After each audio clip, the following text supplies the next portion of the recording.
You ready? I've been ready. What are we waiting for?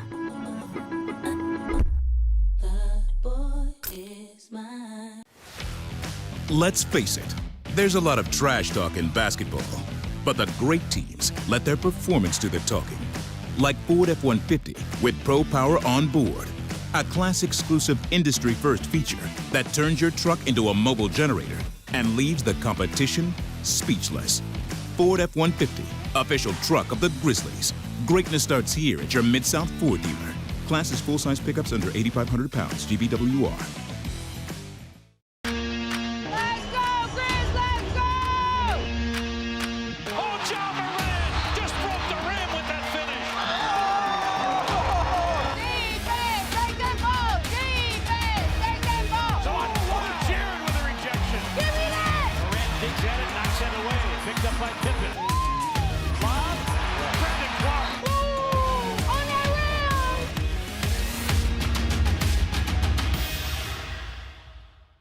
Sonic Radio. Welcome back to Sonic RNDIO. That spells radio with me, the CIO. This just in, the new Sonic $1.99 menu lets you build a crave-worthy meal for just $1.99 an item, whether that's a creamy shake, crispy tots, or a quarter-pound double cheeseburger. This just out. Ostriches. They're mean, not very cute, and in my opinion, way too big for a bird. Don't miss the Sonic Fun 99 menu. 5 items, always $1.99. Live free, eat Sonic. Tax not included. See menu for details.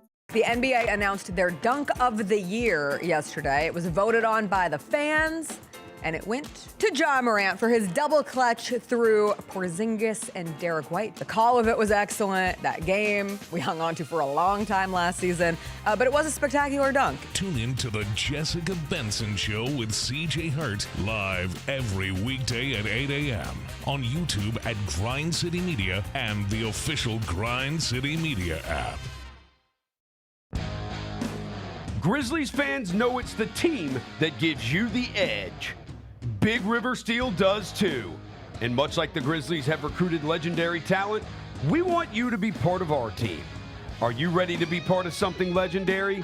Then visit www.bigriversteel.com. That's www.bigriversteel.com.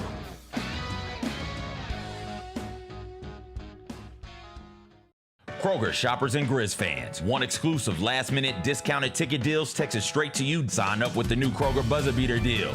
Fans can sign up by texting Grizz to 636-479 or visit your local Kroger store in the Delta Division and scan the QR code. By signing up, you agree to receive recurring automated promotional and personalized marketing text messages from the Memphis Grizzlies. Consent is not a condition of any purchase. Message frequency varies. Message and data rates may apply. Shinedown. Dance Kid Dance Tour. Live in Memphis. FedEx Forum Saturday, August 30th. With special guests, Bush and Morgan Wade. Get tickets now at livenation.com. Shinedown, live in concert. For more, visit shinedown.com. Catch us if you can at Southland Casino Hotel and win your share of up to $1.8 million in free play and prizes. Join us for drawings every Saturday in May, June, and July. Each month, over 900 winners will take home free play or drive off in a new car or motorcycle. Be there for all 6 grand finale drawings and try to catch us if you can, only at Southland Casino Hotel. Must be 21 up. Play responsibly. For help quitting, call 800-522-4700. Scotty Scheffler ran away with the Open Championship this weekend. My God, this guy, he's not real. Have we reached the point with Scotty Scheffler where you don't have to care a thing about golf, but you still know there's a dude named Scotty Scheffler who is awesome at it? He is solidified himself as one of the greats in the sport. At this point, probably of all time. The Gary Parrish Show, live on weekdays at 10 a.m. on YouTube at Grind City Media and the official Grind City Media app. Live from downtown Memphis, this is the Chris Vernon Show on YouTube at Grind City Media and the official Grind City Media app. Now, here's your host, Chris Vernon.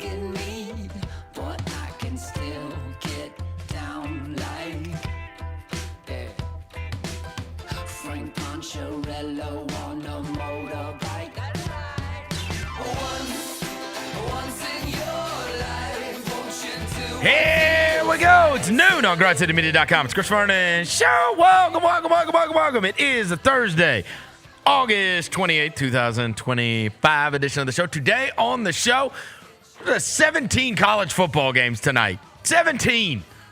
So we're going to talk a lot of college football, including Brian Edwards from VegasInsider.com giving us his picks for not only this evening, but the upcoming weekend and some season totals.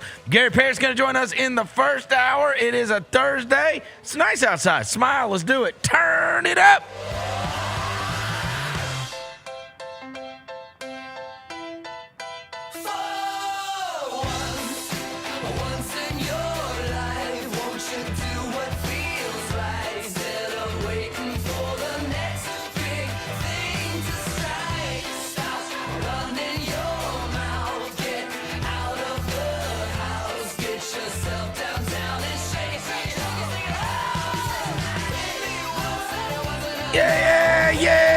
Yeah.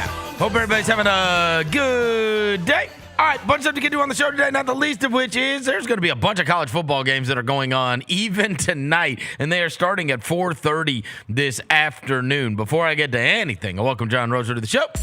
John Roser, a.k.a. the Cologne Ranger, the Body Spray Bandit, in your set. Johnny Backpole, Johnny Bearcat, the Grim Roser, John Asparagus, Johnny Neck Carb, John Lance. He's Yogi Roser. He's Dr. Thunder. He's John the Polluter. What up? Hello, John. What up? Devin Walker's here. He's the microphone mangler, Senor Quasadilla, Mr. Mass Navajo, the reporter, the photographer. He's Sir Hiss. He's Walker 93. Good people, how you doing today? I'm feeling great. That could be a throwback shirt that you're wearing. Don't do this. I just read this morning Don't do this. Travis Scott has met with Adidas. Hey, he's trying to end his career if you do that. All I know is somebody just told me this same hoodie I'm wearing right now, the FC Barcelona collab with Travis Scott, is going for $750 on StockX right now. Well, I'd sell that. I might be throwing this joint up. If somebody want it, let me know. It's XL. Gary Parrish from the Gary Parrish Show is here today. If somebody want it, let me know. Here we go. Are you wearing? If somebody want it, let me know. Big green tractor ass fit. This horn lake ass fit. What are you wearing? Would you like it better if I wore it backwards or something? You dress like your name is Gary. Right Should now. I put it on backwards? What are you wearing? We should all wear our clothes backwards for Devin one day. Sorry for not wearing my clothes backwards. You dress like a 1945 dad, bro. What are you I am a 1945 dad. Who do you think I am? What are you wearing? You thought you were going to get away with the button up. You thought you were going to get away with the button up. You look insane right now. All right, you calm down. Keep it in the chat, all right? You keep it in the chat. I did not think I would be met with such hostility. I didn't think I was going to win any awards. He thought he was going to get away with... He thought he was going to sneak in here in a button-up plaid shirt and everything was going to be fine. I didn't think I would be met with such hostility. We thought you're changing your style, right? Just say, I'm changing my style. I'm not. I'm usually in a backwards, hat with like a Met shirt, something like that, right? And you just you said, nah, bro, Dad mode. You went from wearing a Kendrick Lamar shirt to January 6th in the one day. I go to dad mode sometimes too. Yeah, I seen him in dad mode. I seen him in dad mode. Yeah, I go dad mode sometimes. But I had to represent my Nebraska Cornhuskers today. The honest to God truth is I walked outside and I was just a tad bit chilly, and I said I'm going to put sleeves on. This is the thing right there. This is I'm a little chilly. Yeah. I'm getting chilly. Definitely a dad thing right there. It's chilly. It's a little nippy outside. It's a little nippy outside. It's nippy, so I'm not going to grab a hoodie or a jacket. I'm going to grab a plaid shirt. Here is exactly my thought process, which I Please, acknowledge with the it. benefit of hindsight was flawed. I realize I have made a mistake. Don't let him bully you, bro. No, I'm Don't being let him bully you. I'm being bullied. Don't let him bully you. I've been bullied since the second I sat down in front of a camera, even before we went live. Did your chat went crazy? I even over had it? the truck going crazy on me. Even before anybody had seen me, I had Jalen's little eyeballs mocking me from at 9:56. He had his eyes on me at 9:56, making fun of me. I think it's because you did the plaid with the shorts, with the hat, with the no-show flip-flops. I'm like, this is wicked. When you go, you gotta jump in the deep end, bro. You can't even see waist down. It gets worse. It gets worse. The outfit gets worse from the waist down, if you can believe it. Here was my thought process, flawed as it was. I realize I've made a mistake. You ever made a mistake and you don't realize you were making a mistake? And then you're in it and you're like, shit, I messed up. All right, that's where I'm at right now. Here's the truth. I walked outside, it's a little nippy. It's a little cold. Oh, my God. Okay, I wore a hoodie on Monday and I wore a hoodie on Tuesday. And I was like, I don't know if I need to rock another hoodie on a Thursday. That's 75% hoodie so far this week. I'll just grab a long sleeve button up. That's it. And now here I am. I got a real question. But then you grabbed the tan hat too. You were like, you know what? I'm gonna be totally ready for carpool. Hey, the real question is, I threw on the shirt, I grabbed my hat, I jumped on my tractor, I drove it straight downtown, and now I'm here. The real question is, are you raw dogging that joint? Like, is there a shirt under there? No, there's not a shirt under there. That's no. Oh, he's got. The V. Yeah, just unbutton it, bro. Just just go with it. Just go with it. Yep. Should I put it on back? Is my fault? Should I have put it on backwards? You should be wearing a wife beater. Maybe if that's what you should. You should have a wife beater. If I put Sanders on the back and then wore it backwards, would that be better? Oh my God. What's the problem with V-necks? No. Devin, you're not allowed to. Devin, don't let Devin bully you. Oh, bro. he getting bullied today. He could show up at Houston today and fit in. He could be in Here's the truth. I can fit in anywhere, bro. As you know, I have sensory issues, so I cannot just wear this shirt with nothing underneath it. Gotcha. The base, I have to have a base, and it has to be a soft cotton T-shirt at all times. Yeah, I couldn't do it. I couldn't do it without it. I had to fry you, bro, because I turned on my YouTube today, and I saw you wearing that damn plaid shirt. I said, ain't no way, bro. I'm sweating right now. I'm sweating, bro. Hey, Gary, shout out to you, man. All right. We do have a lot of college football that is going on. It starts today. It actually is going to be at 4:30. I think Boise State games at 4:30. There's a bunch. But my beloved Nebraska Cornhuskers are playing tonight, and they're my beloved simply because of one man, Matt Rhule, who I love. Look, I won with him at Temple. I won with him at Baylor. We have been waiting our time. Now it is year 3 of the Matt Rhule era, and it starts tonight. And baby cosplay Mahomes, as Devin calls him, is playing in Arrowhead. It is actually in Arrowhead Stadium tonight when Nebraska plays against Cincinnati. But the reason I'm a Nebraska guy, one reason. If we die, we die. The best pregame speeches in the world. It used to be Hugh Freeze does good. James Franklin used to be the best, but Matt Rhule is obviously the best by far. Play it, Jalen. The camp you went through the first 2 weeks, but there ain't no victims here. If we die, we die. If we die, we die. Let's go. Let's go. What is this highlight tape? What is this? We're getting ready for the season. What are you doing with this? Hey, no, the better one is obviously, look. So I need a guy that's like gladiator style, right? And that, like, if we die, we die, but also can do the total opposite. This guy is the GOAT. of speeches. He is I watched one this morning where he was at the press conference and they were asking him about coaching in the NFL, and he said, coaching in the NFL and getting fired and becoming the butt of jokes and becoming a meme is the best thing that happened to me, because that can break you or that can turn you into something supernatural. And I was like, what? Supernatural? Do you think supernatural? Do you think Devin's bullying could turn me into something supernatural? I think so. I think it might. I think so. I guarantee you, after today, you will never wear a plaid shirt ever again. All right, hold on. On the show, at least. I'm going to give it to you. Hey, don't give me that damn would you plaid rock? shirt. You could rock this. I could make it look good. I can make anything look good. Tell me Matt Rhule is not the best of the best. I hope we get one like this tonight. As we walk out this tunnel, man, as we walk out this tunnel for the first time at the University of Nebraska, we have a pink ribbon on the back of our helmets. And obviously that's for all the wives, the moms, the sisters that have been affected by breast cancer, man. But it's even greater than that. It's a way for us to honor those in our lives, our mom, our grandmom, our girlfriend's mom, our aunt, the people in our lives who have fought for us. Because ain't none of us here of our own accord. Picking you up, taking you to school, fighting for you, taking a second job, battling, maybe keeping you away from the hard things in your life. She took it on so that you could just be a kid. Who is that for you? Who is that for you? Maybe it was your dad. Maybe it was a coach. But man, they fought for you. They were warriors for you.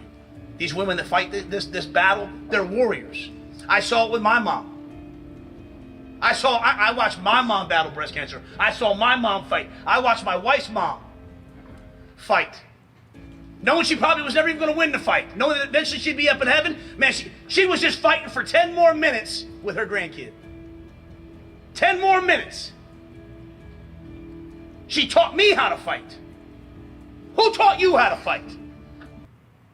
This dude is unbelievable. This is what I love about college football the most, honestly, is like the emotion is so much different. Like, you can see how that doesn't translate to the Carolina Panthers, like but like, these kids are ready to kill someone after he does it. Yeah, like if somebody sat down in front of me and started with that exact same speech, I'd be like, yo, you got to calm down. Like, are you okay? You all right, man? You on drugs? That's right. Are you all right? 18 to 21-year-olds, that's it. It's it. But he did. Well, they pointed something out there in the chat. He did all that just to go 6-6. This is year 3. This is year 3. Devin. Year 3, Matt Go look at Rhule's what he been did. an Go animal. look at what he did in first year at Baylor. Yeah. Go look what he did his first year at Temple. just saying, Look at what bro. happened. We did. Hey, you remember last year when they were 6-6 and they took Travis Hunter and Shador Sanders and then stomped them in the parking lot? You remember that? That did Year happen. 3, did happen. Year 3, Temple 10-4. Year 4, Baylor 11-3. It starts tonight. It starts tonight. It starts tonight. Bro, I can't wait. This is also the same dude that does this thing, isn't he? That's This- it. this is him? Nebraska. I will say, That's like, Nebraska. if you talk to people in college athletics, The best. they love this guy. I love this guy. They love this I guy. love this guy. So at least that one is going to be like the appetizer or whatever. After we get off today, I have to go. I guess I'm going to go by like Tiger Bookstore or something. So you guys are going to like this. My daughter has to wear a jersey. Hey. She wants a jersey. And so I'm going to go. I'm hoping I can get a Memphis jersey that's like her size, or at least I could get maybe a adult small that she could wear baggy or something like that, right? But I've talked about this in the past. I don't know what it's like at your kid's school. Mm-hmm. She might be the only one in a Memphis jersey. Seriously. My kids It would be- is so weird now how things have changed dramatically, and it all circles back to what we were talking about last week and the need to elevate Memphis athletics to a different spot, because it used to be on a day like that, she'll look around and there's going to be a bunch of Ole Miss, there's going to be a bunch of Tennessee. Those are going to be the ones by far, right? And then there'll be a scattered, my parents went to Auburn or my parents went to Alabama or whatever else.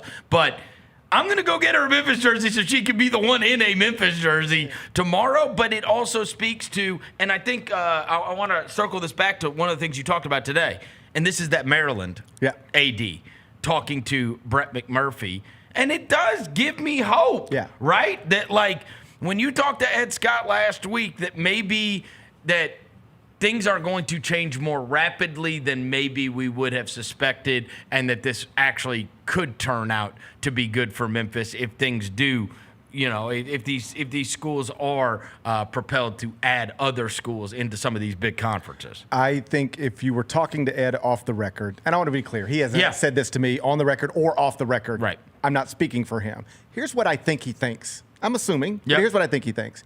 I think he thought they would get into the Big 12 with this offer that they put on the table. Otherwise, you don't even put it on the table. I think he thought that would work. I think he was surprised and disappointed that it didn't. I think he thinks there's going to be movement at the top of the ACC at some point. The Maryland AD said 2030. And when those schools leave, Memphis will be an obvious candidate. Is that too long? I don't think Is 5 years too long? 5 years from now, it might. Is it too long? It feels like. It's like, what are your It's options? too long if you're not amazing. Yeah.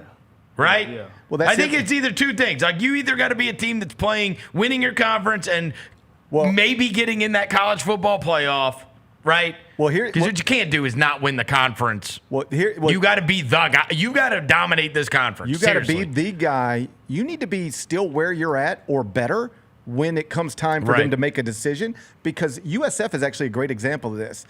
That was a school that was like, nationally ranked and winning stuff. Jim Leavitt was the coach. And there was a time where... Did you see he just got in trouble again yesterday? Yeah. I did not see that. Oh, yeah, he did. Him and his girlfriend, domestic dispute. Yeah. Oh, no. Do you know Jim Leavitt? Jim Leavitt was great at South Florida. Yes. But he also got fired for being abusive. He was abusive to the players, I believe. And also, I played golf with Jim Leavitt one time in the Liberty Bowl Stadium. Jim Leavitt is so intimidating. Like, I hate to say that I'm unsurprised if he is abusive or right. You know what I'm saying? He's just like one of those like hardcore football guys. Yeah. He's so hardcore that we played at least for the last 11 holes. He had a gigantic booger in his nose, and I wouldn't tell him. That's how scary this guy was to me. You got to tell him, bro. I'm telling you, you have to meet Jim Leavitt to understand why I was nervous to say, hey, man, you got like a gigantic booger in your... And of course, it was awful to have to deal with this, right? You're standing at every tee box talking to each other. You're conversing. You might be riding in a cart. And it was every time I think of him, I think about the guy. I was so scared. I've never... not told somebody that they have something like, hey man, you got something on your face. Hey, you got something on your lip or whatever. No.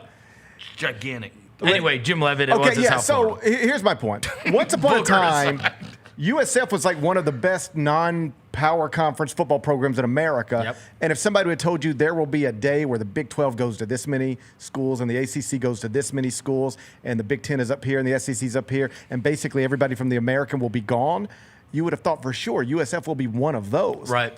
Big market, Tampa, in Florida, perfect, great football program, amazing, but it fell off. And now they're not a candidate for anything. They're still stuck in the American with Memphis. My point being, just because Memphis is maybe quite literally the best of the rest right now, you got to still be that when it's time for the ACC to make a decision, because if you fall off between now and then, they might just look somewhere else. The people funding it right now to make it, whatever the $32 million they brought in fundraising, they have to still be willing to fund it every single year leading up to that point. I heard you saying you're going to take your family to the Chattanooga game. Yeah, we're going. What would you do to try to get people in the stadium? I would. Seriously. I would double down. Obviously, look, it was good. We did all our shows out there last week. We get the word out, hey, here's Memphis football. Hey, they're playing Chattanooga. But, we know the level of competition that goes on for entertainment dollars, et cetera, here. And I do wonder what it's going to look like on Saturday when they're not playing some kind of big-time opponent in Chattanooga. But, what could they do to get attendance to where it's not embarrassing? I would double down on the message that Ed Scott shared with me last week, and the message is something along these lines. It's pretty clear the Big 12 didn't want us, and that sucks and it hurts. But if you, as a Memphis fan or a Memphian or an alum, are somebody who says things like, I'm not going to any more basketball games or any more football games until we're in a real league. I hate this league. I understand your frustration, but that is not going to help us ever get to a real league. Let me just stop you. I don't think anybody says that. I think it's like a subconscious thing. You know what I'm saying? Where it's like they look at the schedule and be like, I don't care. I don't want to go there. I don't think they are intentionally going, you know what? I'm taking a stand here. Okay, this conference sucks, and so I'm not going until you do this. It's like they look at the schedule Okay, that's fine. I think so that's fine. Let's have the conversation. Then here would be my message to you. Yeah. I hear you. All right? I understand. But just know, if you care about this place the way you say you do, and you want us to be in the new league the way you scream you want us to, if these leagues turn on the television and they see our empty stadium, it does not make them go, man, were we wrong to pass on Memphis? It confirms their decision. Well, yeah, that's what we passed on. But the empty stadium down in Memphis, Tennessee, that's not even on campus and got a big hole in it. I'm just going to play devil's advocate. For this fans, is why it's hard. Yeah. This is why that to me, message is hard. Mm-hmm. Because then you are coming from a place of, hey, there's tons of people that do really care about Memphis that just aren't going. And my opinion would be, you are always counting on the casual fan in order to fill that stadium. You're not counting on people that actually care. There's a finite amount of 15,000 people who actually care. Right. Like, who are diehard Tiger fans. It's the Ole Miss fan that is going to the game because their game isn't until 6:30 that night. It's the Tennessee fan that like, hey, I want to go over to, right? You know what I'm saying? Or it's just the person who calls himself a Tiger but doesn't go to the games, but they're like, hey, it's not that expensive and it's nice outside and let's go do that. Right. Yeah. So it's not a perfect message, but I do think it's a message that is true and it can resonate. If you want good things for us, we have to prove to. At the end of the season, there's going to be attendance numbers connected to every football program, and if ours is 33,000 a game as opposed to 22,000 a game, that helps us where we're trying to get to. Every time people turn on a Memphis game and see an empty stadium or see our attendance numbers low, all it does is make them say, yeah, that's what we passed on, and that's why we passed on it. My question would be, how do I get the guy that is the Ole Miss fan? Maybe he's a business owner. That's where he does donate his time. He does go to all their games, but their game's at 6:30 and they're in Baton Rouge this week, and so it's a noon game, and I want to go over to the game. Right? You know what I'm saying? Perhaps the reason I'm suggesting this is the message I would use is because it has worked on me. Yep. If I'm being completely honest, I have no interest in going to that football game this weekend. I don't want to watch Memphis beat Chattanooga by 4 touchdowns. He guilted you. No, not even him. I had made this decision even before I talked to Ed. Yeah. I said this when it was reported that Memphis had put together a package in excess of $200 million to try to get in the Big 12. Sort of my point, and I'm not trying to drag the world with me. Yeah. I don't like people telling me what to do. You're just telling people. This is how I feel. Going. This is how I feel. Right. Yeah. I'm doing whole shows and like, they got to get out of this league, and then you find out they're working hard. Yeah. They're rallying the community. They're getting the money together. Like, they're not just sitting around going, well, what do you want us to do? Yep. Previous administrations did, but this one's not. They're working. So that was eye-opening to you. For me. And sit there and go, all right. If you see them working, you're like, okay, let me do my part. I felt compelled. I felt compelled, and I'm not trying to make it more than what it is. I'm not donating $500,000. I'm buying some football tickets. That's it. Small thing, That's all I'm doing. 1%. But I had just a conversation in my head. I say I care about this place. I say I want them to get to a good place. I say that the only way to do it is A, B, and C, and then I'm just not a part of it. Right. I just talk about it, but I don't show up. Right. I can afford to go. I know how to get there. The only reason I'm not going is because I really genuinely would rather watch all the football on TV. Sure. That's the truth. Yes. But I feel that's true of all manner of college places now, right? Yeah. It's that now it's like I feel like I miss this if I go to this. Yeah, that's why going forward all the stadiums will be smaller and nicer. But the 100,000 stadiums, those are done, I think. I'm compelled to go and to show up because I think if I came in here on Monday, and I want to be clear, I'm not going to every game. I don't want to. But if I came in here on Monday and I was like, and they only had 18,000 people, you guys say you care. Somebody could turn around and say, hey, you say you care. Right. Where were you? So, yes, I went to GoTigersGo.com, and I bought, I think, 7 tickets. And we're 7? Yeah, we're going to take everybody. He's going to take the whole family. Yeah. Dang, y'all going to wear matching plaid shirts? Yes. Yes, we're going to wear. I'm going to take this off in time. Please don't. But I would feel a little bit like a phony to just not show up. And so I'm not trying to, get a bunch of pats on the back. Yeah. But if the question is, why are you taking the family to the game this weekend? It's because I'm compelled to do it because I think it's important. And because you sat down there with Ed Scott and listened to him talk about. I do think that is a message that resonates. If you wouldn't have had Ed Scott on your show, do you think you would be going to the game? Yes, I had already said it. Oh, really? I had already said I was going before before I ever talked to Ed Scott. I had already said I was going. And then at that point, I hold myself accountable to that. Sure. I don't want to say I'm doing something publicly and then not do it. Right. I mean, family emergency pops up, whatever. Yeah. But as of right now, the plan is to be at Simmons Bank on Saturday afternoon, and that plan was put into place long before I sat down with Ed Scott, long before I ever even. I hope they have a good crowd, I think man. So. For the casual fan, though, I think it's too just. I remember when there was I know they don't do the Kroger tickets anymore, but find a way to tap into these different communities,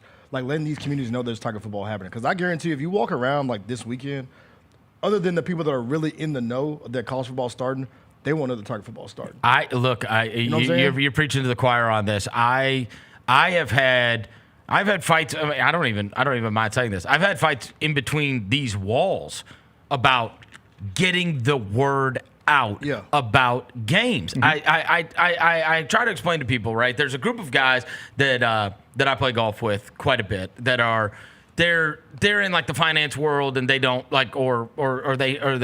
they've got companies or whatever else, and they love sports. They love their college football team. One of them's a Tennessee guy, one of them's a Mississippi State guy, whatever. And they always ask me about the Grizzlies, and they care about the Grizzlies. And if the Grizzlies are on at night, they'll flip it on their TV, whatever. But there's been many times where I will be there, we play on Saturdays, and they'll be like, Grizzlies have a game tonight.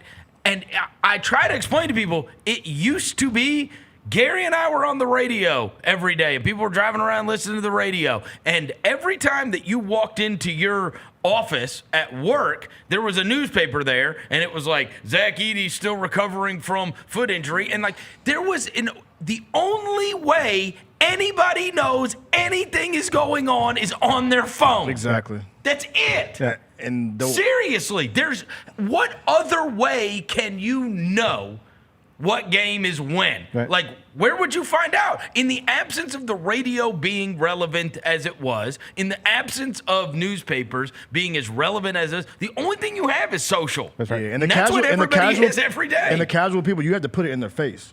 Every day. We're in sports, so of course we'll go find it ourselves. Sure. But casual, day-to-day, just Memphians, you got to let them know, hey, alert, Memphis plays football This today. is what Let I try them to know. explain. How would those guys, right, that I play golf with, how would they know the Grizzlies have a home game tonight?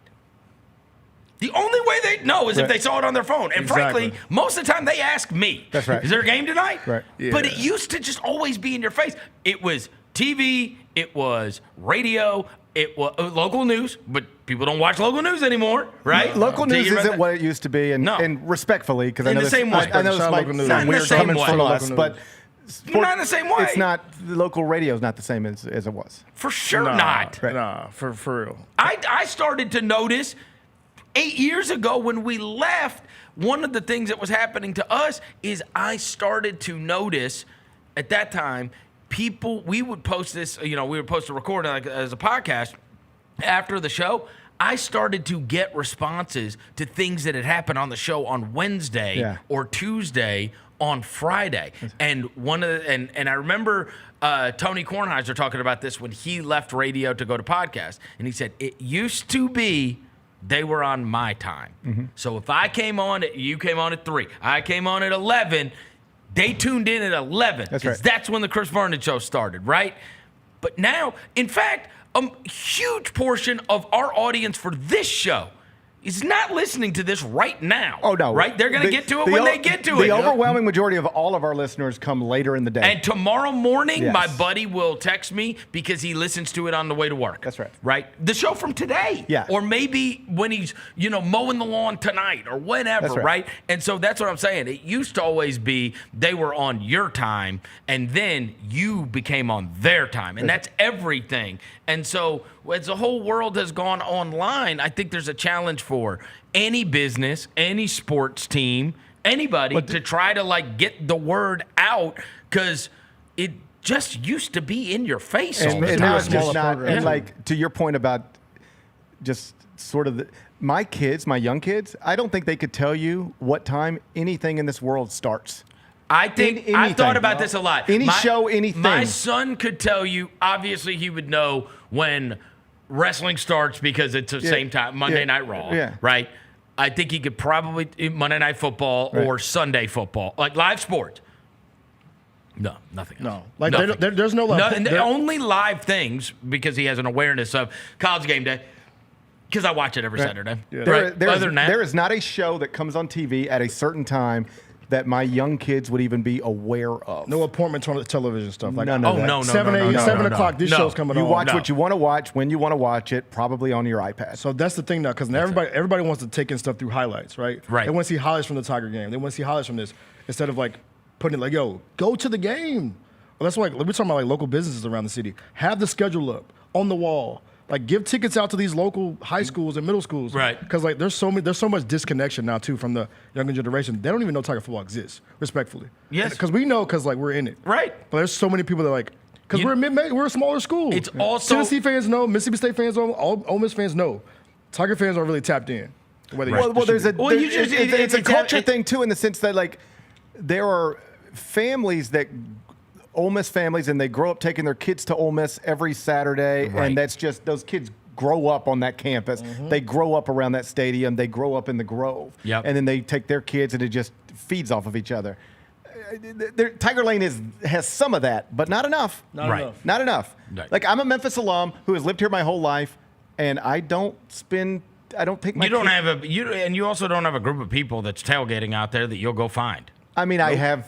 You will know I'll once know you. people. Yes. Yeah, I mean, I know where we're going Saturday, but like, it's not.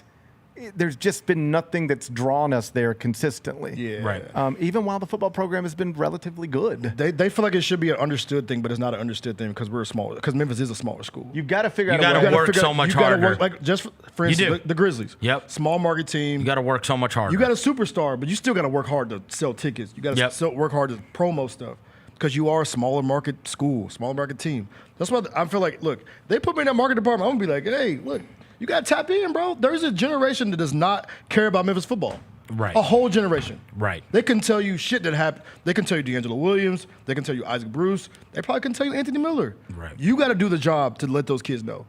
Right. So it's. Well, and also that they had 9 guys that are NFL guys yesterday that made 53-man rosters. That's significant. And they're not, and a lot of them are skill position guys. Like, they're like guys that you're super proud of that you're going to watch on Sundays. And when Calvin Austin scores on Monday Night Football, it's like, damn, man, you're a Memphis guy. The last time I remember it really connecting in a way was that game day weekend, SMU. That was one where it didn't matter. You felt like something neat and cool and big was happening, and like I was there with my family, and I didn't feel obligated to be there. I felt like this looks like the place to be. Let's go have a good time. Also, Beale Street was lit. It was perfect, but it hasn't. But that's how many years ago now? A long time ago. That SMU was that game, 16? What year was that? Memphis versus SMU. What year was that? 2019. Yeah. 6 years ago. Yeah. That feels like Antoine Hill was a freshman in college back then. Ever since then, it's felt like it's just college. The same people I see tweeting or Facebooking from the Simmons Bank. It's always the same people.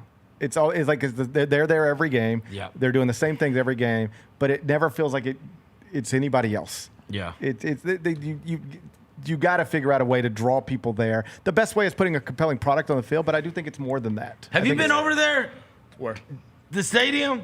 That looks good. It does. I think I'm pretty. Last year was raw. The hole was weird. Yeah, it was weird. It was weird. You could feel the breeze coming into the stadium. I think the hole now has something on it. Pause. The hole has something on it. I think the hole has something on it now. I'll give y'all a bit. What does that even mean? I've been seeing like little photos and stuff trickle out from the stadium, and I think the hole's not there anymore. Oh. Well, hey, everybody's gonna be surprised on Just Saturday. open air. Hey, open air. We'll all see it together. We'll see it together on Saturday. We'll see it I got bro. Everybody got to do a better job to, like you said, give away tickets. I know you don't want to lose money as the athletic department. Do you lose money if you give away tickets? Do you? Well, you. I mean, I'd let ticket people. But you gotta have butts in the seats. The fear becomes you start giving away tickets. Yeah. It just creates the perception of we don't need to buy tickets. They'll start giving them away at some point. And that, by the way, is a big problem in this market.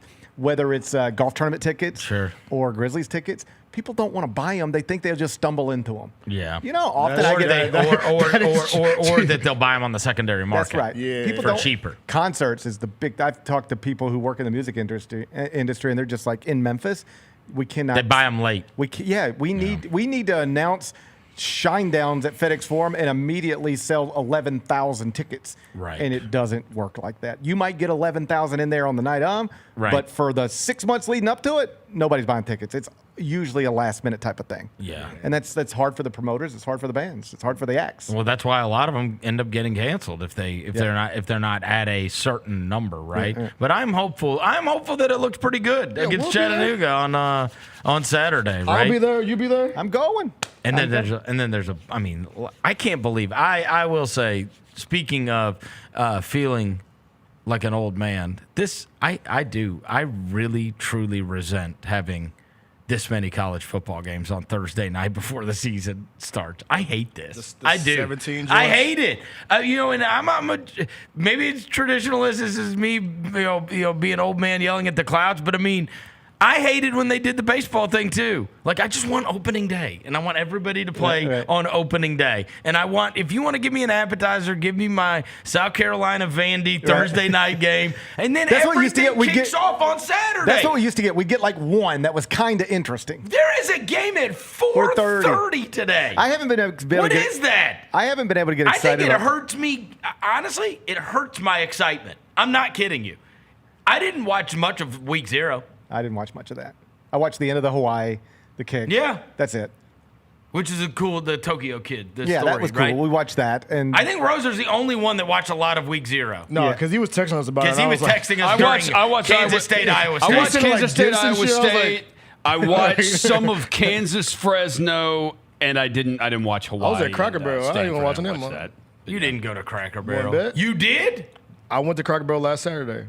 Because I saw the logo change, so I was like, let me tap in. It's back. Let me tap in. I know So they you only reverted did it back. for one time? I will tell you, the food did not taste the same when I went to Cracker Barrel last weekend with the new logo. So I'm so glad they reverted back. You're pro O logo. And old menu. I want Uncle Herschel's. Exactly. I want, yes. I need to I talked about this yesterday. Old Did school. anybody know Uncle Herschel was Uncle Herschel 3 weeks ago? Oh, that was on that's the dude that's on the Oh, thing? Gary, it's such faux outrage. How many people complaining about this? How many times have you eaten at Cracker? I can't tell you the last time I ate at Cracker Barrel. I think it's smacked delicious, some but I Cracker don't Barrel, like. bro. I don't know which I love that hash brown casserole, bro. That hash brown casserole is so good. Them pancakes with the crispy edges at Cracker Barrel? Yep.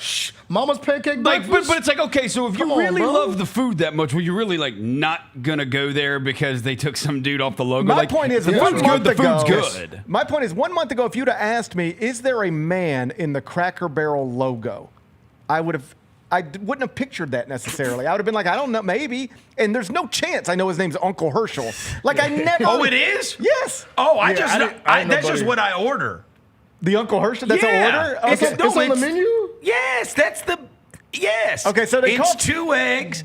It's 2 eggs. I get country ham. Okay. So you get a meat. Yeah. Then I get hash brown casserole. Okay. A biscuit. Yeah. I mean, Okay. it's like the whole thing. I got it. It's one step down from the country boy. He knows the whole menu. Oh, I love Cracker Barrel. Me too. Love it. Here, let me give you this shirt. You gotta have a flat on when you go to Cracker Barrel, bro. That's right. Hey, for So, real. I like the little friggin' golf tee. I love that. So Yeah. that wasn't on the table when I went in there last Saturday. That's What? outrageous. That's the worst. That's what I'm saying. That's what we should be outraged on. about. I had never thought about the Cracker Barrel logo positively or negatively or at all 1 month ago. And then it became the biggest topic in the world. It's just wild to me. I'm just glad if they would have changed the logo without saying a word, Yeah. it would have taken weeks for anybody to even notice. I don't know. I ain't gonna lie. I don't know. I don't know if it would have taken weeks in the South. I mean, that is a uniquely Southern thing. It is. I'm saying Cracker Barrel. Like, you associate Cracker Barrel with like the South, whereas you do not. I'm some guy in L.A. Okay, let me speak for myself. They could have changed every Cracker Barrel sign in the world, including the one. No way. I would not have noticed Yes, it. you I would have noticed, but I wouldn't be outraged about it. I'd be like, if huh, they Cracker Barrel changed changed the Waffle House, logo. you would I know freaking what- notice I- immediately. I know. To the extent that I have an image of the Cracker Barrel logo in my head a month ago, I can see the words and I can see the colors. But I would not have had that man in the logo necessarily. Really? I just would not have. You would have the rocking chairs on the front porch. My granddad just bought one of them jokes. Of course he did. If you would Everybody bought one. if you would have said, describe the Cracker Barrel logo to me 1 month ago, I don't think I would got it. I don't think I would got it right. It's not. barrel. It's not like the McDonald's logo that everybody Oh can my picture. God! This is how this shit happens. You got this chick with the big glasses, and he's sitting in there going, "No, man, I honestly, I never noticed. Whatever. They need some real ass people in there." Here is what you should do. Real eaters, man. Honestly, what you should do. I'm saying I wouldn't have noticed. Here's what you should do if you were. She's like, "See, Gary wouldn't have noticed." If you were. And he's from Mississippi. Okay, this is perfect because I thought about this. If I were thinking about changing a logo of any prominent brand in the year 2025, I would literally do what you're saying, and I would bring in people from every walk of life, old, Well, they did young. that. They just didn't intend to. I would. No, I mean, I would. They bring were in, like, "We heard our customers." No, I mean, yeah, no, yeah. But I mean, in the room, I would say I would bring in old man, young woman. Right. Old woman, white, black, Hispanic, you name it, every gay, straight, everybody. Yeah. And I would say, does anybody see a problem with this? Talk to me.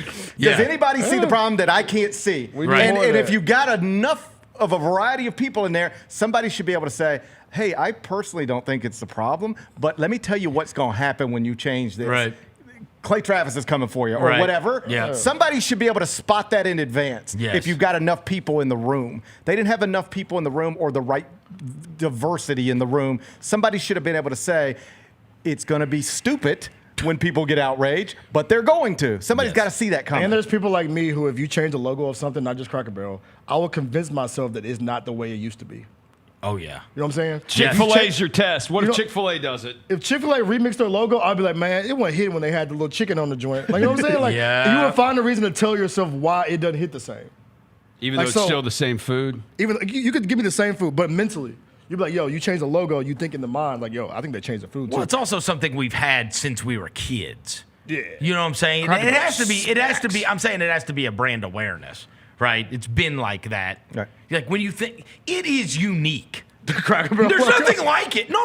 I'm saying the place. Oh, yo, it's There's very... nothing like I feel that. like I'm There's in the help when nothing I go like. in I mean, you walk through a store There's filled nothing- with shit you don't need. Yes. Shit, nothing you need. You're Nothing, buying, literally nothing you need. You're buying taffy. You know what I mean? And there's these rocking chairs that are out. Like, no other. That's the crazy thing. No other business is like it. Right. No one has ever been like, oh yeah, it's just like Cracker Barrel. Like nothing is just That's why I feel like the help sometimes when nothing you walk is in just there. like Cracker Barrel. I'll tell you what's just like Cracker Maybe Barrel. like Bob Evans. So here's one. I went a few weeks ago.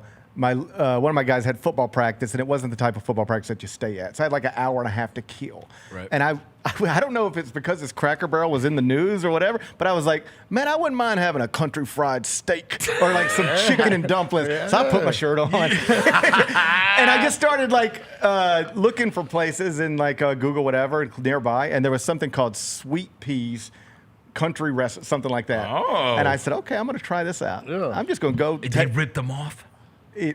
Bro, I walked in there.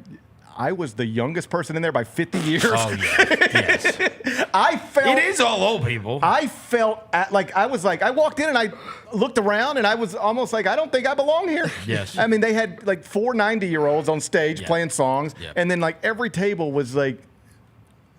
It's like Shoney's. was Shoney's like- is like that. Yeah, I was Perkins, just like, Shoney's, is this yeah. like a hangout? Is this where the people like? Am I going to be here in 30 years? Like it was wild to see. Yeah. But hey, I got country fried steak. I It's want to pretty ask good. you a real question. What's the one that's over there off? How Like, many black people you see? Yeah, see. Rhymes what? with Sweet peas. Like, that was none. rhymes with hero. Yeah, I know there was none of us in that. I didn't see it. Hey, we ain't going. Typically, them kind of spots, they look real familiar. We can't walk in them joints.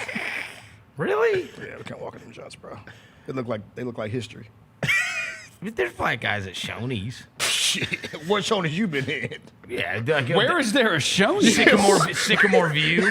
No, it's not. That's closed. Oh, it is? That's Sweet Peas? No, I don't think that's it. I don't think that that's looked it. too nice, bro. Yeah, no, this was like There are, I tell you this. It looked like a convention There was a hall. bunch of brothers at Piccadilly.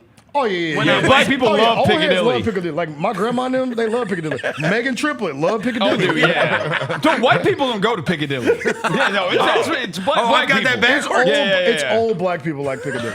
Love. Make sure you put the older. You got it totally The back. one ain't got no damn taste buds left. I walked in the wrong place. They smack us in Piccadilly. Hey, Love shout out to Piccadilly. Sweet Peas. It was Shout out older to than Sweet I Peas. expected, but the meal Was it good? It was great. The server was great. I had a country fried steak. Okay. Oh. I got some potatoes and gravy. Oh, some okra. I didn't get it. I got potatoes, and then I got maybe mac and cheese. Okay. Maybe got white gravy for my country fried steak, brown gravy for my potatoes. Oh, yeah, you was eating good, dude. I was eating good. Sweet pea sounds good. It was good. It was good. It was just, I felt like for sure I was going to have to give somebody CPR. You got some southern food. There it is. That looks something like it. That looks. Were you by yourself? Yes. That's what made it worse. I was table for one by myself, 40 years younger than everybody else. And I don't say that like I'm young. I mean like everybody else was 100. It was me by myself, surrounded by 100-year-olds. Bunch of Pauladines. If I walked into a nursing home, the average age would be less than it was at Sweet Pea. It's looking like the Cupboard, bro. That's like the Cupboard down the street. That place is disgusting too. No, Y'all it's ever not. ate the Cupboard? Yeah. The Cupboard's Come on, not. dog. No. Cupboard's good. The Cupboard It's good. is disgusting. Bro. When the No, last time it's you had not. the It's Cupboard? It's been a disgusting. while. How dare you? Bro, the Cupboard, bro. I've been in the Cupboard. It's been a good. minute. It's been a That minute. place is disgusting. I like it. They hide the I seasoning like in there, it. bro. They did a rebrand too. The They did? Well, that sign out there is different than the old they one. remixed I it? like it. Forever I ago. like it. Bro, that place tastes like they hid the seasoning for sure. They forgot the seasoning in that place. Breakfast food's good. I ain't been in a I minute. hadn't been there forever, The though. Cupboard? I hadn't been I there ordered forever. it one time on Uber Eats because I didn't know what it was. And I got it. I said, oh, never again. Oh, I threw all it right in the trash can. Put some seasoning on your food, bro. Pro tip, all y'all out there, season your food. He's anti-covered. All right. Okay, wait, but you ordered it Uber Eats and then you just threw it away because it didn't have enough seasoning? Yeah, no, I'm just saying, like, it didn't taste good, bro. It, like, You don't didn't have taste salt right. and pepper at your place? No, it just didn't taste right, bro. Okay. It just took like somebody, it didn't taste right. I'll leave it right there. Well, that's Nice shirt, though, Gary. That's disappointing to hear. Like, Gary, I like your shirt, bro. I was inspired by Sweet Peas. Thanks, Gary. All right, I'll see All you right, guys. we'll be back into this. Chris Vernon Show.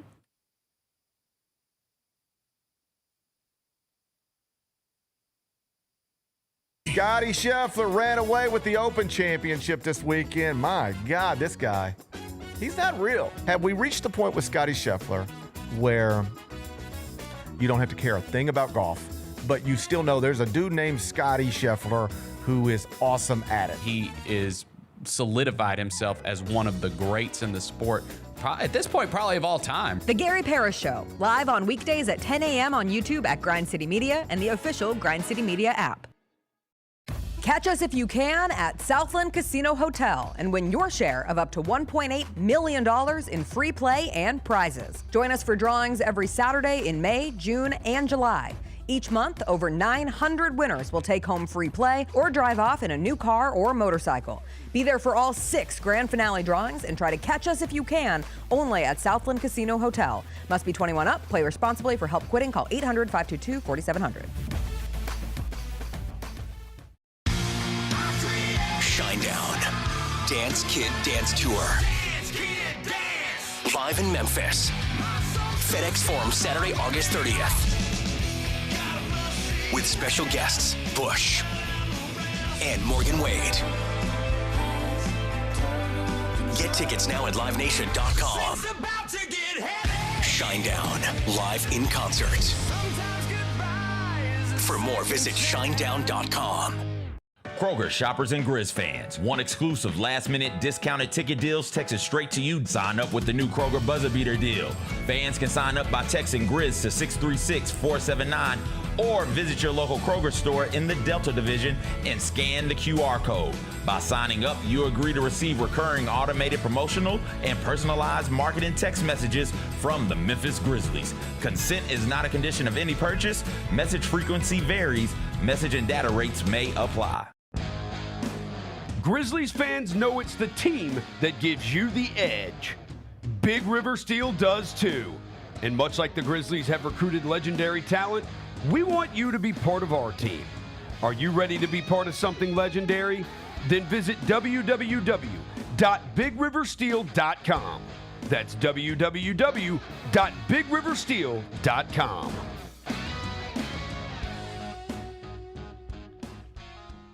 The NBA announced their dunk of the year yesterday. It was voted on by the fans, and it went to Ja Morant for his double clutch through Porzingis and Derek White. The call of it was excellent. That game we hung on to for a long time last season, but it was a spectacular dunk. Tune in to the Jessica Benson Show with CJ Hart live every weekday at 8 a.m. on YouTube at Grind City Media and the official Grind City Media app.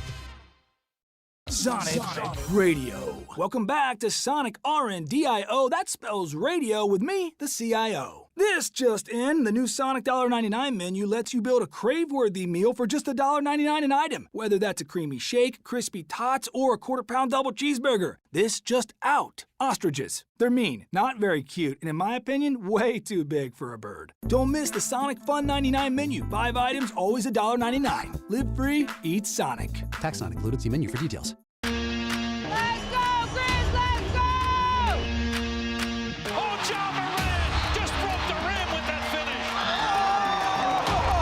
Defense, take that ball! Defense, take that ball! Jared with a rejection. Give me that! Morant digs at it, knocks it away. Picked up by Pippen. Bob, Brandon Clark. Ooh, on that rim!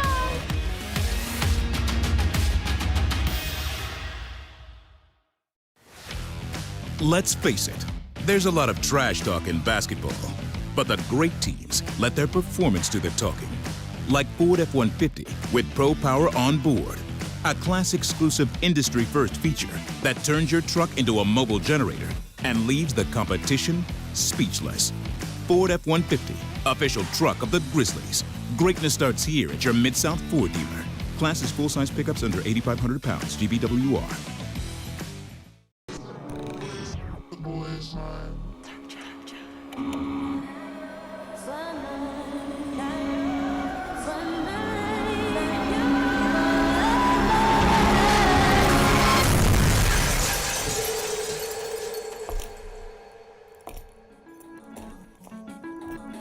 You ready?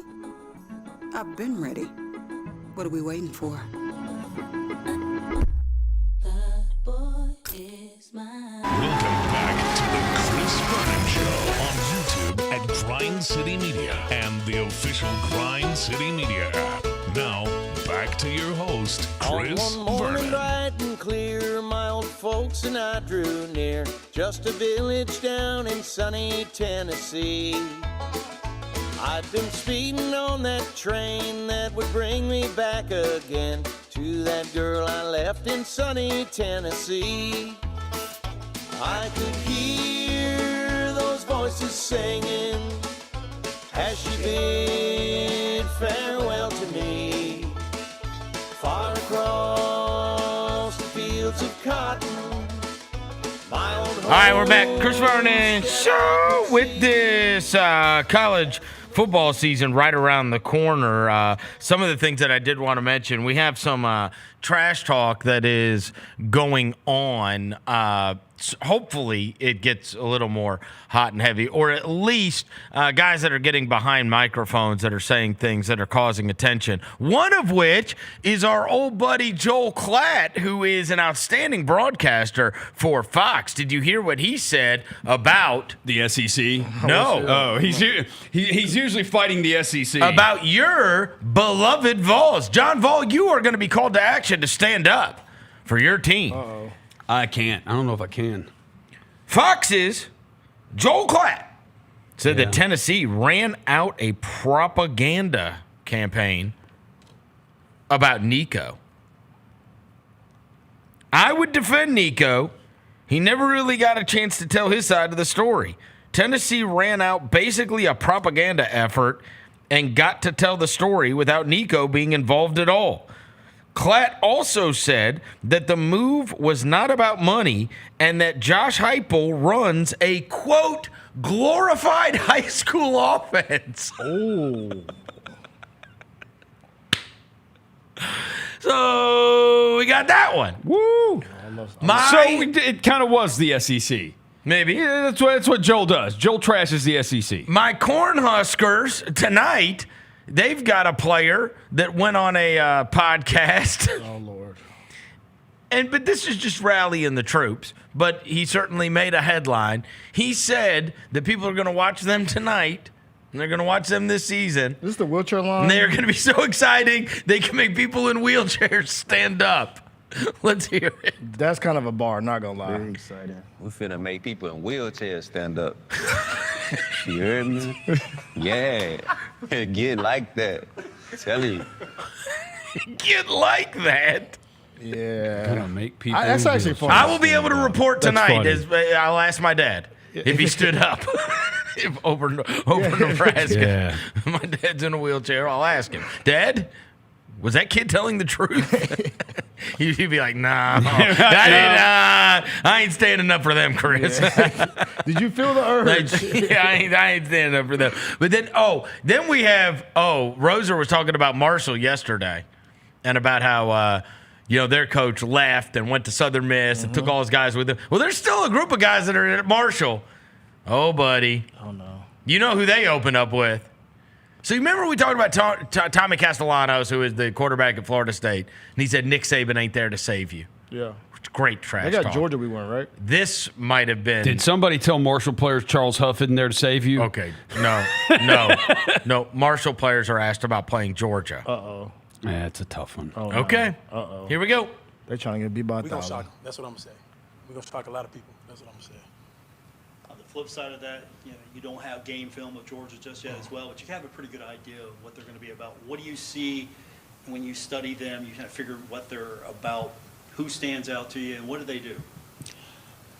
I feel like from just watching their film, they capitalize off a lot of people's mistakes. Like, if you truly watch their film, a lot of the big plays they got are like when people mess up, like people out of gap or linebackers making the wrong fits, DBs not in the right coverage and stuff like that. So it's like, but I feel like the first week is the best time to have them because like we don't know what they expect out of them and they really don't know what they expect out of us because we're a whole new team, 60 plus new players. So it's like, it's the best time to have Georgia though, especially being that we're a group of 5 school and they're SEC. Along those lines, K-Tron, how will you kind of settle yourself and not get caught up in the noise, literally, at Sanford Stadium with 90,000 people? So at Charlotte, we played the University of Florida at the University of Florida. So it's like, and my last year we played that good Indiana team at Indiana. So it's like, it's not something I'm not used to. I've played in stadiums like this. And even at Jackson State, when I played in the HBCU, we sold our games and 60, 70,000 people there. So it's like, it's not an atmosphere that I haven't been in. So I just want to play ball, that's all. When you look at this team, you mentioned it, 62, I think, 60 to 70 new players on this team. Okay, who is this? What was his name? The PR director's got to be going crazy. What was his name? Stop. What was that guy's name again? Stop, please. I'm begging. We're going to find out this weekend what his name is. I'm begging you to stop talking now. When Georgia beats them here, by I'll give you the name, Rosa. 300 points, and my guy needs to get a haircut. Huh? Yeah, they're going to lose by 1,000. Yeah. And my guy needs a haircut. His I don't even hairline know was this bad. guy's name. Okay, it is. Wait, where is it? You know what? It doesn't even list his name on where I pulled it. It says, "We're gonna shock Georgia. This is the best time to have Georgia. Sanford Stadium's not an atmosphere I haven't been in." It was actually a Georgia site that I saw that pulled it. So I don't even have the kid's Let me name. see. I can try to find This it. is the Marshall. Yeah, he out of pocket, bro. They don't get beat by 300,000 points. How about the whole, if you ever watch their tape, they just it's just people messing up. Yeah, they don't really do nothing that They good. don't really do anything. Yeah. If you really watch them, it's really just other people messing up is why, they'll have some 45-yard run, but it's just because the linebacker didn't do the right thing. It's kind of not. It's kind of not the deal here. Oh, here we go. I got him. That's kind of not the deal That's here. the way it goes, buddy. He said he played at Charlotte and So I Jackson got State. him. Yeah. I got him. K-Tron Evans. I heard him say Katron in there, and I was like, wow, the dude from there's a dude from Penn State named Katron too. No. So this matters because he said. Well, he said they played at Indiana last year. Yeah, last year. I kind of know this. Yeah, bro, you lost 52-14 to Indiana. Like, what are you talking about? I've been in these environments, bro. You got your ass kicked. It seems to go incredibly poorly. It doesn't I go can't well. take nobody serious, Verno, with a hairline like that and talk like a. Well, also, did Dion not bring him along if he was at Jackson State? Yeah, exactly, bro. There's a reason why he left your ass at Charlotte. That week with the terrible hairline. I can't believe that, though. I mean, the worst thing ever if you're Marshall. By the way, Rosie, you're talking about how Huff took his whole team to, Southern Miss or whatever. Who took the Marshall job? Do we even know who's the head coach of Marshall? Who is cringing at their guys talking about? Tony Gibson. Okay. Yeah. He was the defensive coordinator for West Virginia and NC State. Oh, really? Yeah. Man. You see these guys. Speaking of West Virginia, do you know I was reading a preview last night for Nebraska, Cincinnati? Do you know who the ruler hired? Oh, who'd he hire? Dana Holgerson. He's still around? He's doing offense. Let's go. That's one thing he was good at. Dana Holgerson's doing offense. He knows there. offense. Yeah. So maybe he'll make Raiola good. Right? Is he Leach, Holgerson, or is he Gundy? No. He's a Mike Leach guy. He's a Mike Leach guy. Okay. Yes. He's from that How Mummy tree keeps going, brother. Yeah. Right? I mean, you got to keep the flame alive after Mike Leach passed away. Yeah. So I see the quote from Tony Gibson about the Georgia game. So that may be where it's coming from. Quote from Tony Gibson. He's talking crazy too about playing Georgia. I say it all the time. A lot of our guys think they can play there, and guess what? We get to go play there. Now they're not going to be in red and black. They're going to be in Kelly and green. We can beat that team. Okay. So what are we thinking? Like 56-0? What are they? What is the line? What is the line in the Georgia game? Let me see, bro. Hold on, Georgia. I'm gonna say. Hold on. I'm not gonna look at it. I'm gonna say. 38.5. Bro, did you already look at this? No. It's 38.5. No, it's not. I'm being dead. I'm looking. Oh, I promise you, I did not look at it. Look right there. You see it? That feels like a Georgia line against Marshall. Yeah, 38.5. Yeah. On the dot.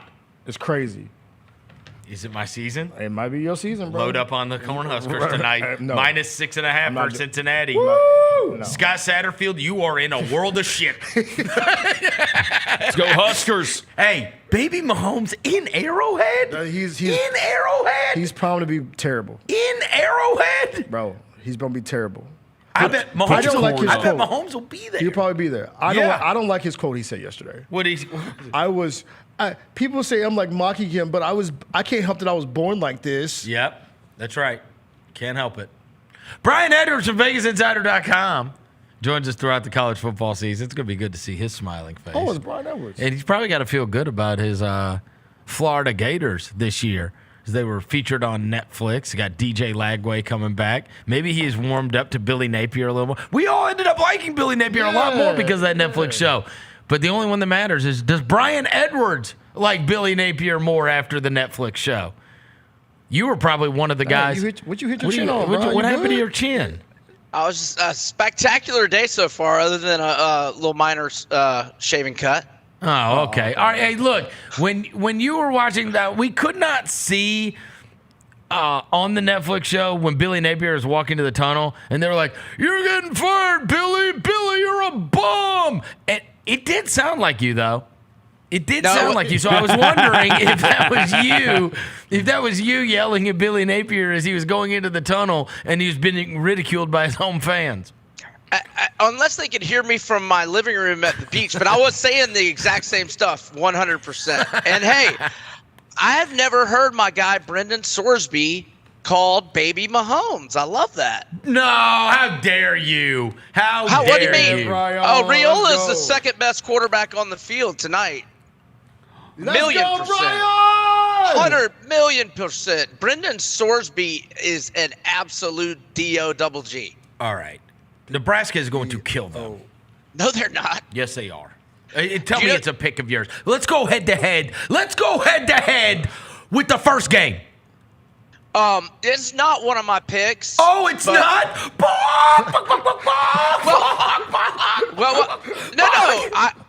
Well, I already owe you like seafood from a bet like 3 years ago. Yeah, so. that's unpaid. Well, I tried to buy y'all lunch multiple times, and Roser just kept saying, not today, not today, not today. Unbelievable. Yeah. That sounds like that snake in the grass that sits across there. What a snake. It was me. He's on your side. He's not on my side. He's on your side. Yeah. All right. right. He was going to be eating it too, so I don't think he would be on my side. All right, so you do not. All right, let's get this out of the way because there are like 17 games going on starting at 4:30 Central today. Do you have anything for tonight that you're going to bet? Yes. Okay, let me hear it. Okay, I like Buffalo plus 17.5. So Buffalo went 9-4 last year. They ended the season on a 5-game winning streak. But the key to me for this handicap, all right, we know PJ Fleck loves to run the ball regardless, and he's got a stud running back in Darius Taylor, but he's going to want to run it even more tonight because he's got a redshirt freshman getting his first career start at quarterback in Drake Lindsey, who's from Fayetteville, Arkansas, but the Razorbacks didn't even offer him a scholarship. They only offered him a walk-on opportunity. So Fleck's going to run the ball early and often. So I'm like, all right, what's the run defense like for Buffalo? So Phil Steele's national unit rankings have Buffalo's D-line number 44, have their linebackers number 72, and they have a middle linebacker in Red Murdoch who was second in the country in tackles last year with 156, had 17 tackles for loss, and led the nation in forced fumbles with 7. He also had 4 forced fumbles in 2023. He's 13th in college football history with his 11 career forced fumbles. They also have a DN in Kobe Stewart who led the MAC in sacks last year. They have another linebacker, Deion Crawford, who was second in the MAC in sacks last year and had 15 tackles for loss. And their defensive tackle, George Wolo, is he's got 19 career TFLs, 12 career sacks. He's preseason second team All-MAC in Phil Steele's MAG. And Cornell Evans is third team preseason All-MAC in Phil Steele's MAG. That's the other D tackle. And offensively, they've got Al-Jay Henderson, 1,078 rushing yards, 9 touchdowns, 5.3 yards per carry average last year. And Buffalo's 10-5 against the spread with 3 outright wins as a double-digit underdog since 2017. I like Buffalo plus 17.5. Who's their coach now? Who's Buffalo? Pete Limbo. So they lost Leipold. Yeah. And then the other guy stunk it up. And Limbo took over last year. They went from 3-9 to 9-4. Didn't he coach at Memphis at one point? Limbo used to coach in the MAC. I want to say Ball State, I think. Pete Limbo is I know that he name. He was an old Memphis OC. He was 1920 associate head coach and special teams coach. I know I knew that name from somewhere. How about that? So we got a Memphis connection. All right. And it's a big number, 17.5. Yep. So Buffalo. It's a And 9. Minnesota. Look, it's a 9-win team catching 17.5 in the first game. And right? Minnesota's never like a juggernaut. Nah, they're solid. They're solid. Yep. And they like to run the ball, Row the ball boat. control. Row the boat. Yeah. All right, so you like Buffalo plus 17.5 against Minnesota tonight. Anything else tonight that you like? Yeah, not as much as Buffalo, but I like Miami of Ohio plus 17.5 at Wisconsin. I thought that Fickle was a spectacular hire, but it has not been working. They got a Maryland transfer, Billy Edwards, to play QB. I don't know if he's the answer, but so Miami of Ohio went 9-5 last year. They won 7 in a row to get the MAC championship game. They lost to Ohio, but they bounced back. They beat Colorado State 43-17 in the bowl game. So they won 8 of their last 9. No shameful losses. They lost at Toledo. They lost at Notre Dame. They lost by 7 at Northwestern. Lost 27-16 to Cincy, where the Bengals play. They've got 5 starters back from a defense and 3 of the top 5 tacklers back. They gave up only 18.8 points per game. And most importantly, they got Daquan Finn, who was at Toledo for 5 years. Yeah, I recognize that name. Right. He went to Baylor, started the first 2 games, but then lost his job to Sawyer Robertson. So he's back in the MAC. He had a 63-23 TDI-INT ratio, 6,984 passing yards, and 1,699 rushing yards at Toledo. And now he's back in the MAC. I like Miami of Ohio plus 17.5. Good grief. Should we just do a little plus 17.5 MAC parlay tonight? MAC parlay? Or Buffalo reverse. and Miami. I'm not No, against Buffalo, Miami, Ohio. Let's just parlay them both. So you're not big into Wisconsin. Like this is almost just a bet against Wisconsin and what you think they're going to be. Yeah, now it's more because of the schedule, but I don't think they make a bowl, and Fickle might not see a year 4. One last thing on Miami of Ohio. 17 transfers, 15 from Power 4 programs. Ooh. All right. Who's the coach of Miami, Ohio? Chuck Martin, going into his 12th year. He won 9 last year, 11 in 2023. They have been to bowl games in 5 of the last 6 years, but it was 2020. So really 5 years in a row. All right, so you like these MAC teams tonight. You got Buffalo and Miami, Ohio, that are both going to be playing against Big Ten foes tonight. All right, is that the only two that you really like tonight? Correct. Okay. You don't want to come on Nebraska with me? No? And hey, Cincinnati also has defensive tackle, the best name in college football, Dante Corleone. Oh, come on. That's for sure not the best name. We did the best names last week, and there are some outrageous ones this year. There's a kid named Sir Bible. Oh, that's pretty good. That's pretty good. Dante Corleone's pretty doggone good. Dante Corleone is good. And we have Cincinnati always has them. Remember, they were the home of Silverberry Muhan. And his brother Kevin. Yeah.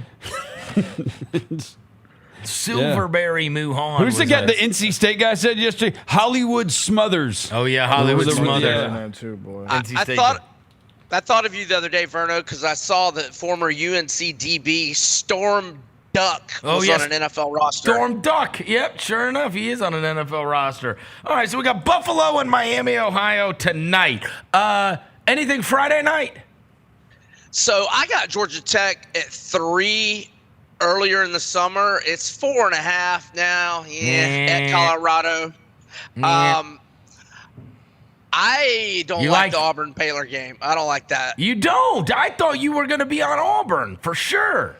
No, Eric Singleton, their stud transfer from Georgia Tech, is very questionable to play. I keep reading these practice reports. It makes me think Jackson Arnold sucks. Dude, that is what everybody is saying. Yeah. Everybody's like, dude. And like the complaints are out there that Hugh Freeze has spent too much time playing golf. They've got 3 different guys calling 3 different downs of plays. Like it just seems weird at Auburn. Very weird. Very weird. And I'm high on Baylor. I think Baylor's going to be really good. Sawyer Robertson, their quarterback, was Mike Leach's prize recruit. He was the future at Mississippi State when Leach passed away. And he had a big-time season last year. In fact, I've got a 75-1 long shot, little small change bet on him to win the Heisman. On Baylor. All right, and their quarterback. All right, so you got some stayaways there on Friday. I just figured, sight unseen, we'd take the SEC team against the Big 12 team, right? Normally do. But especially when it's that short of a line. I mean, what Roser said is true about these play callings, different downs. And then there was like 2 weeks ago, Freeze said, well, the most important thing to our team walking off the practice field every day is that our quarterback feels confident. And I'm like, what are you not playing him against live defense all summer? What does that mean? This is what it is. It is so technically they don't have 3 offensive coordinators, but Derek Nix is going to be calling the plays on first down. Hugh Freeze calls the plays on second down, and Kent Austin, who I think is their offensive coordinator, calls the plays on third down. That's a real thing. It's a real thing. Like, and everybody says Jackson Arnold sucks, and I'm like, does he suck or like? You get 3 different coaches calling plays. The other thing is it's always the offenses are always about tempo and always about it's a rhythm. Yes, a collection of here's when we do this, here's when we do this. All right, now we're running the draw, now we're running the short pass, now we're running to have 3 different guys doing that with 3 different feels of the game, that's insane. Yes. Utter insane asylum. Yeah. I mean, what the hell are we even talking about? What are we even talking about? All right. So, let's get to Saturday. Give me your favorites. How many favorite games do you have? Well, real quick on Friday, UNLV Sam Houston over 61. Dan Mullen's defense gave up 555 yards and 30 first downs to Idaho State, an FCS opponent that went 5-7 last year. That game got combined score in the 70s. They're playing Sam Houston that lost 41-24 for 65 combined last week. I think UNLV overs are going to be a thing, over 61 tomorrow night. For Saturday, so I got Toledo plus 11 early in the summer. It had gotten down all the way to 7.5. They're at Kentucky, by the way, 12:45 Eastern, so 11:45 our time. And it got down to 7.5, but it has popped back up this week and is either 9 or 9.5. So, actually, wow, no, it looks like it's gone to 10 in the last hour. Even better. So I've already on it, but I'm back to recommending it now at plus 10. Toledo, best team in the MAC, and they've got a quarterback in Tucker Gleason who lit up Mississippi State. They went to Starkville last year, won 41-17. They were up 35-3 with 6 minutes left in the third quarter. God, don't you Is dare. that a bad game? Oh, my God. Roser was at my house. Buddy, you want to talk about chasing bad money? I'm like, ain't no way this is gonna stick. Beat their ass. Just lined up and just beat them. Terrible. It wasn't even like a fluke. I was like, this is a disaster. But out on Jeff Levy. No. Yes, we're done. We're done. No. We lost our ass against that in that Toledo Mississippi State game. Okay, well then I don't have to really talk you into it. No, you don't. But wait, who did Toledo play after that? And then we were like, no, Toledo's awesome. And then we bet them. And then lost at Western Kentucky 26-21 the next week. Yeah, they can go to hell for that. Yeah. So I started to believe that they were like, they're a juggernaut, right? Like, this team is actually really good. No, Mississippi State's just terrible. Terrible. All right, stay away. Stay away. Don't jinx my pick then. All right, so we're going Toledo plus 10 against Kentucky. Why do you not like Kentucky? That's more important to me. I understand why you like Toledo. Why do you not like Kentucky? So I think they're going to be underdogs in all 8 SEC games. They lost their 2 stud receivers, Dane Key, who I've been calling one of the most underrated players in the SEC for years. He went to Nebraska, and Barryon Brown, who's got the most kick returns for touchdowns in college football history and a good wide receiver, he went to LSU. Do you know who their quarterback is, by the way? Who? Kentucky? Yeah. No clue. Oh, I do. Remember Zach Calzada? Yeah. Oh, wow. He's 1-9 in his career in the SEC, but his one win was over number 1 Alabama. Wow. Yes. Zach Calzada, huh? Yeah. Jeez. 7th-year QB. He's been an incarnate word. He's been an incarnate word for 2 years, but who was the quarterback before him an incarnate word? Cam Ward. I'm not comparing them, though. No.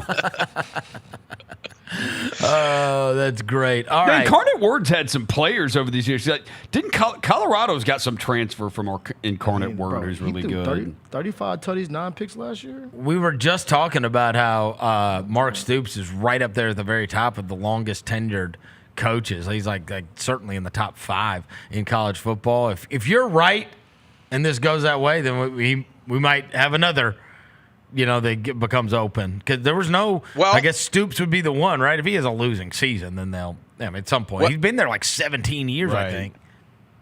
He is the longest tenured in the SEC now that Saban left. But I heard a Kentucky beat writer on with Feinbaum a week or 2 ago. He's got one of the. It's not like Jimbo-like level, but I think his buyout is like $40 million after this year. So because of the Oklahoma thing, probably, right? Or wasn't it Oklahoma? Somebody came, or is it A&M? Maybe it's A&M. I think you might be right because they ended up hiring the Duke guy. Mm-hmm. Yeah. So wow, it might not now. Maybe like it would be best for all parties if he goes and takes like an ACC or a Big 12 job, and that way everybody's off the hook. Maybe something like that happens. But this beat writer said that, if it's 4-8 bad, he'll probably survive it. Now maybe 1-11 or 2-10. Who knows? All right. So you like Toledo plus 10 against Kentucky. What's next? So Tennessee and Syracuse, I got under 52 Looks like it's mostly 51s. Look, Tennessee's defense is going to be great again. And last year, that defense was fantastic. They only gave up 16.1 points per game, and they've got 8 starters back. And I don't know about Tennessee's offense with Aguilar. And, I mean, they lost their top 3 receivers. And look, Syracuse lost McCord and their 3 top pass catchers and their 1,000-yard rusher. And I think look, Fran Brown was spectacular in year 1 at the Cuse, 10-3. But they must have NIL issues because they lost a lot of their best players not only to the pros, but they lost a lot of them to the portal. And their incoming transfer class was only ranked 47th. 16 guys, only one of them was a 4-star. Now 13 from Power 4, but you are a Power 4. That's not as impactful as when I was talking about it with the MAC teams. I just think Syracuse is due for a downfall, and I think it goes under. All right, under 52. It's certainly going to be a big transition, right? For when both of them are breaking in new quarterbacks for the first time, playing with a whole new group of guys, we're not expecting offensive explosions necessarily. And Tennessee also lost Dylan Sampson, who was the SEC Player of the Year last year. Yeah, so, right. Where are you on Aguilar? All these Tennessee guys, I even have buddies that are part of that Tennessee collective. They have no idea. Their conversations, and I'm talking about amongst the big boosters. Their conversations are yeah, let's just wait and see. We'll see. They don't know what to make. They don't know if he's going to be good, if he's going to be awesome, if he's going to be crap. Nobody really knows on Aguilar. So he was pretty darn good for them 2 years ago, but then last year he led the nation in interceptions, right?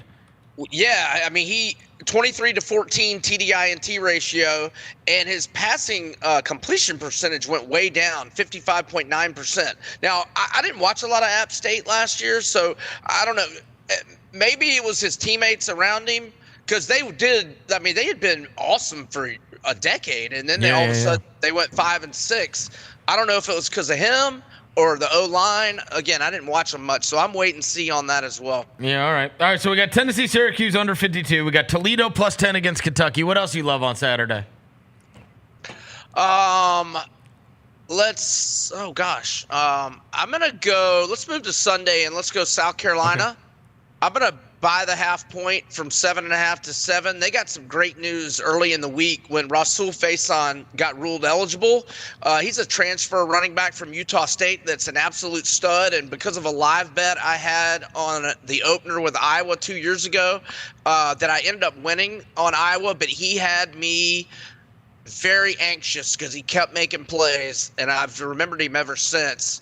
And he's not going to be much of a downgrade from Rocket Sanders. I'm not that high on South Carolina this year, but I think I'm down on Virginia Tech. It'll be a home field-like advantage in Atlanta. And I also like Lenoris Sellers player prop over 60 rushing yards, which is at FanDuel, I think it was minus 104. Juice. That's a standalone game on Sunday, so let's throw a player prop in there too. But more on South Carolina, buying the half point to 7. And if your number's 8, I would just lay the 8. I don't pay minus 140 to get it to 7.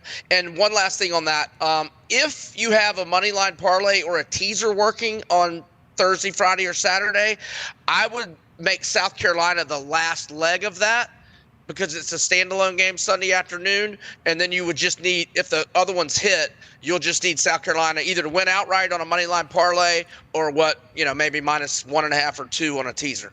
All right, so we got, geez Louise. All right, for tonight we got Buffalo plus 17. We got Miami, Ohio plus 17.5. Both of those plus 17.5. Friday night, UNLV, Sam Houston over 61. And then on Saturday, Toledo and Tennessee, Syracuse under 52. And then on Sunday, South Carolina minus 7 against Virginia Tech. And then the Sellers prop over 60 rushing yards. You mentioned in passing Rocket Sanders. I just had to Google it while you were on the air. I was like, did he make the NFL? And Had to.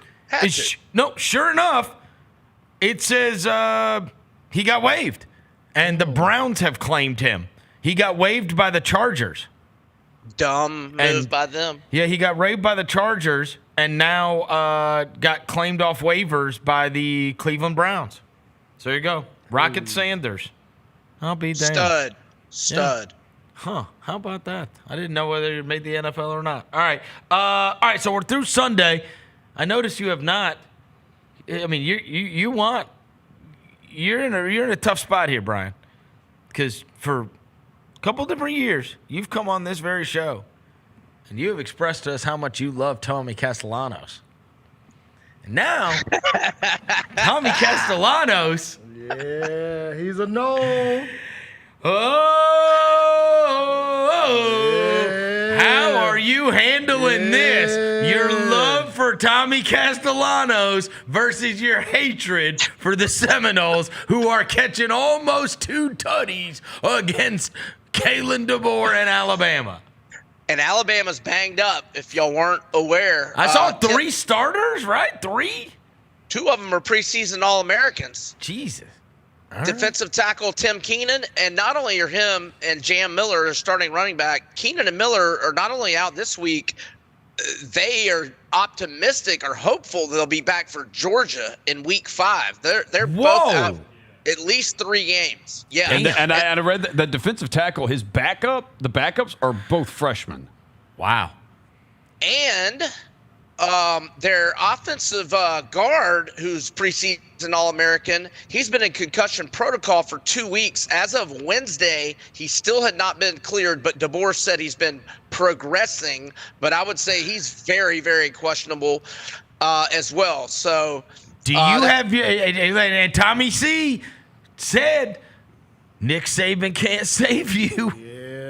He did. He did. Are you taking? You gonna take the Noles? No, it's a pass. So look, I was going to take Castellanos player prop rushing yards over, and it's not that high. It's in the 40s, but I was just worried about him getting sacked like 4 times for minus 30 yards. So I was like, All right, the last one. Is that all your games? That's all your picks so far, right? We're all the way through Sunday. We can talk Texas, Ohio State if you want. We will. But first, let's just fast forward to the Monday thing so we get you on record, because we're not going to obviously speak before then. What do you think about Belichick and this debut? Everybody's going to be watching this on Monday night. It's going to be like Monday Night Football with North Carolina, the Belichick debut against TCU. I saw that number popped up a little bit this morning to make TCU a bigger favorite. Well, I'm only seeing 3.5 still. Did you see it at 4? I saw 4 this morning. Yeah. Okay. That's why I mentioned it. Because it was at 3 earlier in the week, right? Yeah, 3.5. It's mostly been 3.5 most of the summer. But so I kind of want to take North Carolina. I don't think they're going to be that good, but I love their quarterback, Gio Lopez, transfer from South Alabama. I bet on South Alabama and Gio Lopez's player prop rushing yards over multiple times in standalone games, like on Wednesdays or Thursdays last year. This guy can play. And he beat Max Johnson out for the starting QB gig. But look, if I have a good weekend, I'll probably bet North Carolina, but not for a lot, and I'm going to be patient. I think all the action, because once it's the standalone game Monday, a lot of money's going to come in on this game. Yep. I think it's going to be on TCU. I think we might be able to get 4.5 or 5 come Monday, and I'll probably have a small play on UNC. I might have the rushing yards prop for Gio Lopez over for more. I think it'll be in the 40s. All right, let's get your quick thoughts on the biggest games. Texas, Ohio State, obviously number 1 versus number 3. Yeah, I just don't know about Julian Sayin. I have never seen him play. Ohio State lost a lot, but that's a tough road game for Arch's first career road start. It's a pass, but I picked Texas in my contest. Okay, you picked Texas in your contest. What about we covered Bama, Florida State, and that's obviously a stay away. Clemson, LSU, huge game. Huge game. I think Clemson wins a nail biter, but look, LSU. So 4.5 is a stay away. 4.5 is a stay away if you think it's a nail biter, right? Yeah, 3.5 at most books. Are you seeing 4.5? Yeah. Well, I just pulled up the ESPN thing, and that's what they have on the bottom of that. So. Yeah, that's stale. That's stale. It was 4.5 a week ago. LSU's lost 5 in a row, both straight up and against the spread in week 1. And at 3.5 is such a tough call. I just think Clemson wins a close game. I don't even know what the line is in my contest. I haven't even filled it out yet. If it's 3.5, I'll probably pick Clemson, but You don't like I don't it. know. All right, I Miami. think I like both teams. I think both teams are going to be very good this year. Miami Notre Dame's a monster one. Yeah, and I've never seen C.J. Carr play because he's never played. I think he had one pass attempt last year. Notre Dame's a much better team. I think they have a top 5 roster. I think they're great at every position group. I just have no clue on their quarterback. And is Carson Beck healthy? I'll probably end up taking Notre Dame. I'm definitely taking Notre Dame in my contest, but I haven't bet this game. Yeah, who wants to bet on Carson Beck? Come on. And is he healthy? I mean, that was a bad injury to his throwing arm the first Saturday of December. Yeah. He had to have surgery. Yeah. All right. So, all right, this is going to... I can tell you, it's the same injury that Brock Purdy had in the NFC Championship game, and Purdy was back to start the next season. So, oh gosh. Oh, God, what was I about to say? I had 2 things I was going to say. One, Clemson plus 120 to win the ACC I like. Okay. And what were we just talking about a second ago? Doggone it. Oh, Notre Dame, Miami. Oh, huge head coaching advantage for the Fighting Irish. I'm not breaking any news with that. No, you're not. All right. All right. Fair enough. Brian, good luck this first weekend. Thank you, brother. Thanks, fellas. Y'all have a good weekend. We'll see you. Hey, one thing quickly before we get out of here. I do want to mention that Roser just jogged my memory on the Brock Purdy thing. And this is why. I want you to look at this graphic. I sent it to Jalen this morning about quarterbacks that were drafted that year, the year that Brock Purdy was drafted. Oh, yeah. Watch this and see.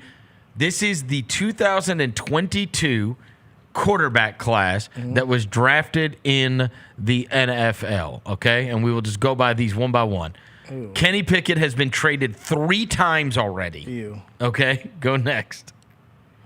Desmond Ritter's been traded already. That's a great photo. Yeah, he got waived. He's not even in the league. And he's got waived, okay? He looks old. Malik Willis has been traded.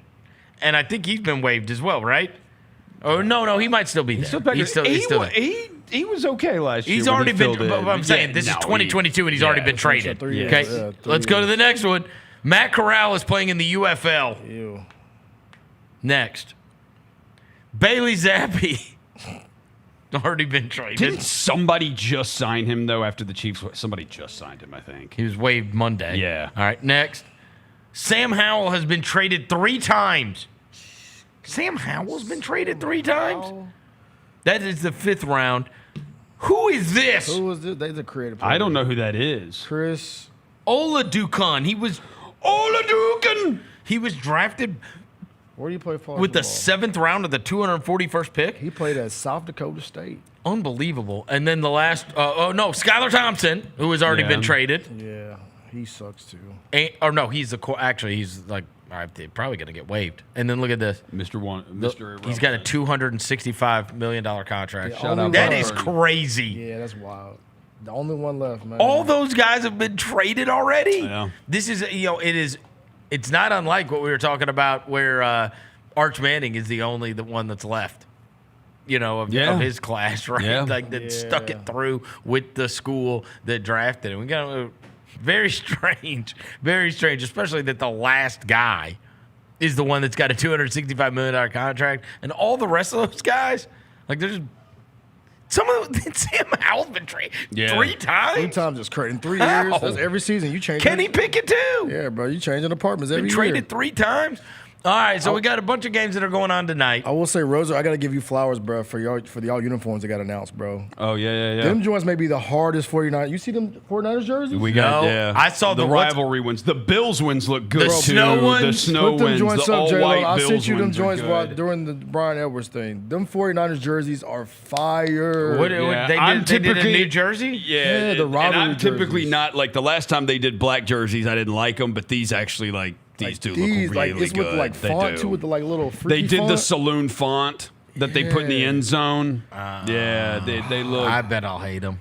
Look at that, the top left. That's so tough. Yeah, with the saloon, the red and the gold. The red, the black with they the look red good. and gold. They All look right, good. I hate to admit that they're good. Yeah, them tough, bro. And they're black pants too, with the red and gold down the side. They put little sprinkles on the Arizona ones, little dust on them. The Jets are called their Gotham City. Oh, that's cool. Just for them to go 6 and 6. Sauce Gardner. Every villain to come in there and beat them. But no, y'all jerseys called For the Faithful, Roser. Yeah, for the faithful. Yeah, so shout out to and the 49ers, Bills ones. The Bills ones are really good too. The icy white. Yeah, those too. the Bills ones are good. All right, so those are the new ones. Games that are going on tonight. Obviously, you got that 4:30 game that's going to be on with the Boise State game, but 8 o'clock tonight is Nebraska-Cincinnati on ESPN. It's the only thing that matters. Yeah. Get corny. The rule. Oh, wildin', bro. Hey, my guy Mike Vick makes his coaching debut today too, baby. Norfolk State versus. Is there going to be a camera at the game? Don't do that. What? ESPNU, bro. Is it? Yeah, don't do that. Mike Vick makes his coaching debut. Shout out Mike Vick. ESPNU, Norfolk State versus Towson tonight. Get your dub, Mike. Norfolk versus Towson? Yeah, bro. And it is on ESPNU? Yeah, I'm tapped in. Oh, that's good. I'm gonna put that on the TV. See what Mike Vick guys got working with. Also, it's gonna be hilarious if he has like a quarterback that can't run. Isn't it? It would be hilarious. Pocket passer for Mike Vick. Michael Vick. That'd be wild. Also, Deshaun Jackson makes his coaching debut tonight too. I think. Deshaun Jackson? Who's he coach? I thought he was still playing for the Eagles. Yeah, I know, This guy would never go away. I think he's. I'm pretty sure he's at. I think he's Delaware State. I want to say Delaware State. Delaware State. I guarantee you he could still catch a 60-yard touchdown pass. Certainly on the Cowboys he That dude could. was so fast. I hated him. So fast. Even when he dropped the ball. Oh, I hated him. Yeah, Delaware State versus Delaware tonight. He probably gonna get dusted in his opener because they're a 30-point underdog. Oh no! But versus Delaware. Is Michael Vick favored? Let me see. Give me a second. 30-point underdog. Well, they're playing against the Delaware. That's like that's a real team. And they had Joe friggin' Flacco. They did have Joe Flacco 40 years ago. I don't think there's a line on Norfolk State game. There's not a line on it. But we still riding with And it's gonna be on ESPNU. Yeah, tonight. Okay. We All tapped right. in. It'd be cool to see Michael Vick on the sideline. Yeah, he was on the first take this morning. He fun. was? Yeah, they did the whole show this morning from Norfolk State. Oh, nice. Yeah, it was dope as hell. Cam Newton came out with the Vic jersey. It was a whole vibe. So I got tomorrow, Vic, you get the win. I'm pulling the Vic jersey out the closet. Dusting it off. You have the Atlanta one? The Atlanta one. The OG, the black Good. with the Just red. don't wear an Eagles one. No, I'm I fine. won't do that. No. Okay, good. I won't do that.